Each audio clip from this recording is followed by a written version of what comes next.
puppet in charge of the Fed would also give the president access to the Fed's powerful authorities to enrich himself, his family, and his Wall Street buddies. It could mean granting special accounts to his family's crypto company or bailouts to his friends on Wall Street if they get into trouble. In other words, a Fed under financial system. And when the crisis hit and the economy blew up, Warsh took on the job of Wall Street's personal liaison on the Fed board. He was quick to respond to concerns from Wall Street CEOs, and he worked tirelessly to arrange multi-billion-dollar bailouts for them with nothing for American families. No regrets, he says, no regrets. So we should not be having this hearing today. And here's the context. First, over the past year, President Trump has racked up one economic failure after another, and Americans know that. Consumer sentiment just hit its lowest level on record ever. Inflation is rising, and families are paying more for groceries, more for healthcare, more for utilities, more for housing, all thanks to Trump's chaotic tariffs and one big beautiful bill. And now his war with Iran is putting American troops in harm's way and further driving up the cost of nearly everything here at home. Second, in your testimony, you said it's perfectly fine for elected officials to state their views on interest rates. But that is not what Donald Trump is doing. The president has repeatedly and illegally attempted to take over the Fed. His bogus attacks on Governor Lisa Cook and Chair Powell were designed to threaten all the members of the Fed to do Trump's bidding and open more spots for Trump flunkies. Why try to end the independence of the Fed? Because Trump's economic failures are causing him political problems, and he wants the Fed to use monetary policies to artificially juice the economy in the short term, and this is his last chance to do that before the November elections. Having a sock puppet in charge of the Fed would also give the president access to the Fed's powerful authorities to enrich himself, his family, and his Wall Street buddies.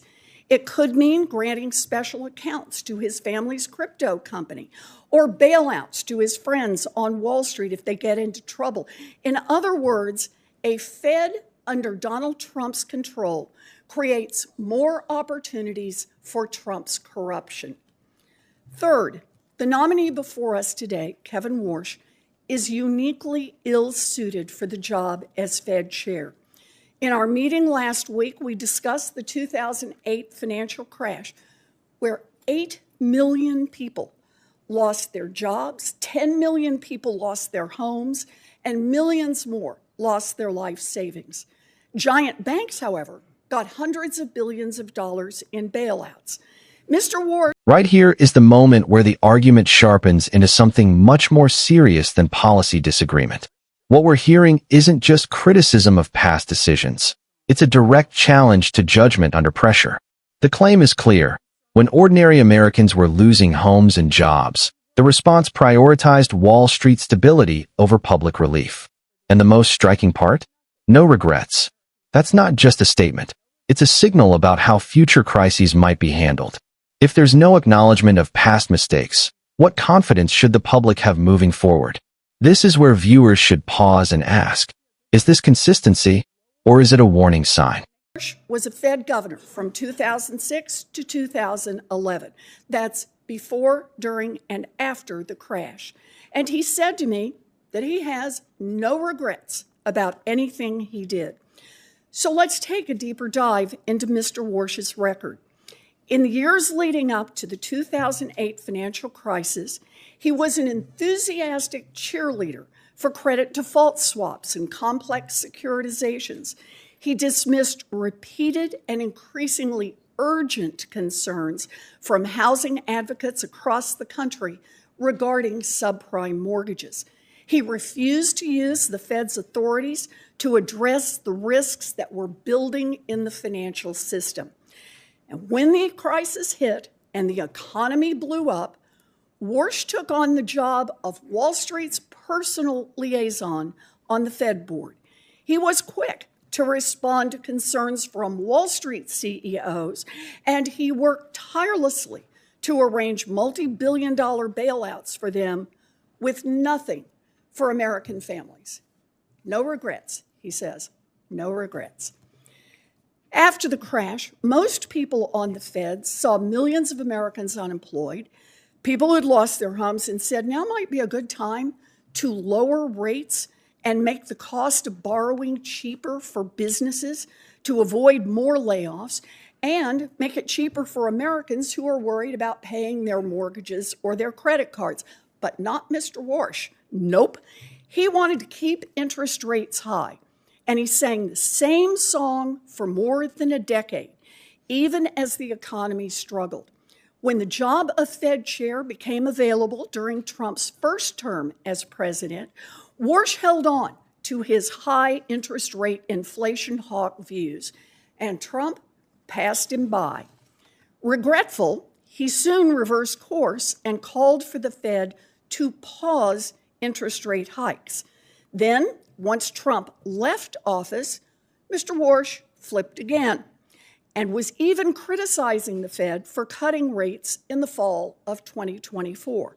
But as soon as Donald Trump became president a second time, Warsh reversed himself once more and began shouting from the rooftops about how the Fed should cut interest rates. Evidently, he learned his lesson. This time around, he sucked up to Donald Trump to snag his dream job.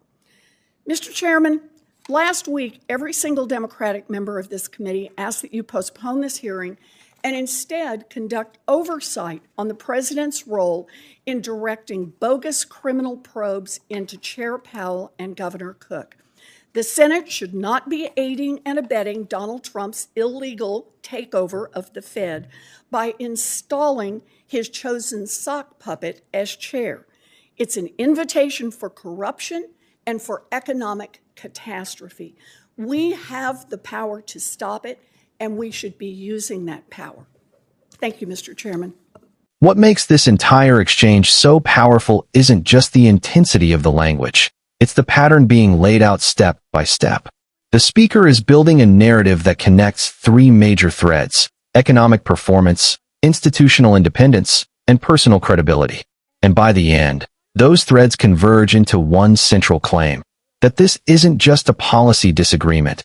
It's a potential risk to the integrity of the financial system itself. First, the economic framing sets the stage. Rising costs, declining consumer sentiment, and geopolitical tension are presented as symptoms of broader instability. Whether you agree with that assessment or not, it creates a backdrop where any move involving the Federal Reserve becomes more consequential. Because in moments of uncertainty, the Fed isn't just another agency. It's supposed to be a stabilizing force. Then comes the second layer: independence. This is where the stakes escalate. The argument isn't simply that there's political pressure. It's that the pressure is crossing into something inappropriate or even unlawful. The idea that a president could influence interest rates for short-term political gain cuts directly against the core principle of central bank independence.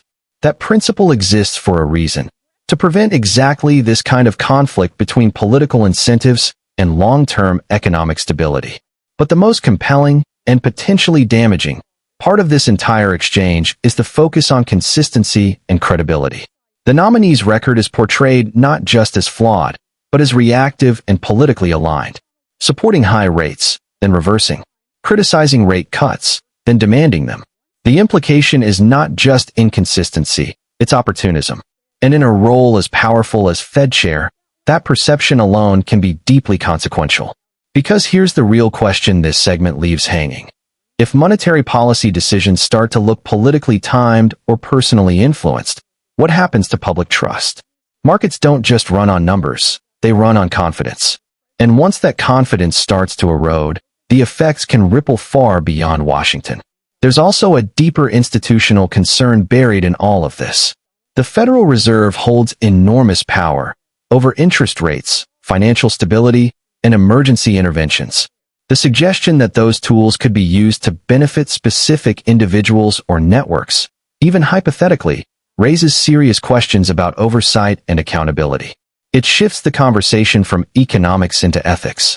And that's ultimately why this exchange lands the way it does. It's not just about one nominee or one president.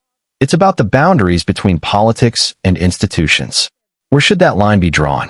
And what happens if it starts to blur? Now, whether you see this as a fair critique or an overreach likely depends on your perspective. But the underlying issues, independence, consistency, and trust, are hard to ignore. So what do you think? Is this a legitimate warning about protecting the Fed, or a politically charged argument being pushed too far? If you found this breakdown helpful, make sure to like the video, share it with others who are following this issue, drop your thoughts in the comments, and subscribe for more sharp, in-depth political analysis.